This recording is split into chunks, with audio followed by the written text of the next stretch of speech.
ব্যক্তিগতভাবে বিএনপিতে এমন অনেক মানুষ আছেন যারা তাদের জায়গা থেকে ব্যক্তিভাবে ক্ষমতা কেন্দ্রিক হওয়াটা পছন্দ করেন না, বরং মৃত্যুর আগে হলেও দেশের জন্য কিছু করে যেতে চান।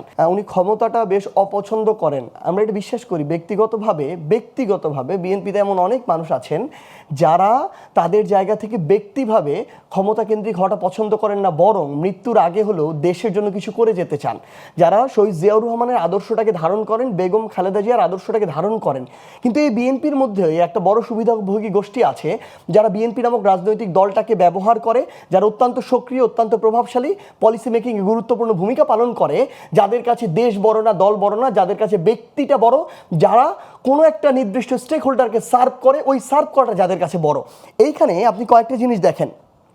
বিএনপির 31 দফা, এই যে বিএনপির 31 দফা, এই 31 দফা যখন আমরা দেখি, প্রথম দফা হচ্ছে সংবিধান সংস্কার কমিশন গঠন করা।